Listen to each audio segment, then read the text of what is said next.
सोचिए, एक इंसान अस्पताल के बेड पर लेटा है, मशीनों के बीप चल रही है, डॉक्टर कहते हैं सब खत्म हो गया।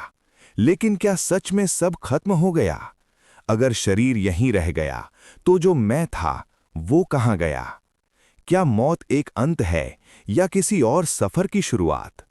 आज हम उस 24 घंटे की बात करेंगे जिनके बारे में जिंदा लोग कभी नहीं बताते और मरे हुए लौटकर नहीं आते।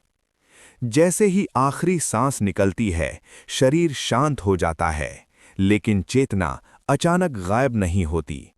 कई आध्यात्मिक मान्यताओं और नियर डेथ एक्सपीरियंसेस में बताया गया है कि आत्मा कुछ पलों तक शरीर से जुड़ी रहती है। वो अपने ही शरीर को नीचे पड़ा देखती है, बिना दर्द, बिना सांस, बिना धड़कन। ये पहला झटका होता है। आत्मा समझ नहीं पाती कि जो आवाजें वो सुन रही है, वो उसे क्यों नहीं सुन पा रहे। लोग रो रहे हैं, कोई नाम पुकार रहा है, लेकिन अब उस आवाज का कोई जवाब नहीं जाता। पहले कुछ घंटे भ्रम के होते हैं। आत्मा को लगता है कि ये सब एक सपना है। वो अपने शरीर में वापस घुसने की कोशिश करती है, लेकिन अब शरीर एक खाली खोल बन चुका होता है। यही वो समय है जब कई लोगों को लगता है कि मरा हुआ व्यक्ति अभी भी पास है।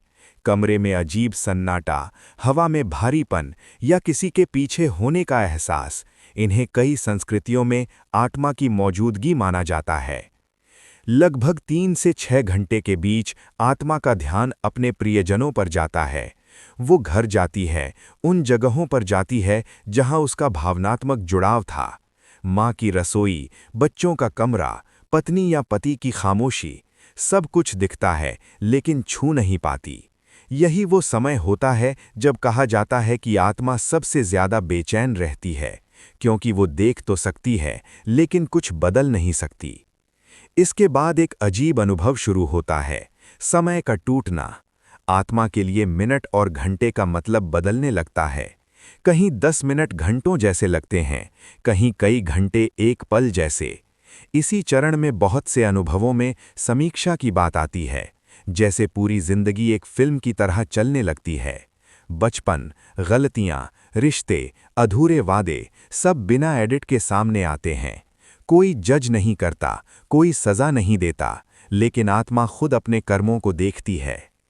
लगभग 12 घंटे के आसपास कई कथाओं में एक सीमा या ट्रांजिशन स्टेज का जिक्र मिलता है। कुछ लोग इसे सुरंग कहते हैं, कुछ प्रकाश, कुछ अंधकार। ये हर आत्मा के लिए एक जैसा नहीं होता। जिनकी जिंदगी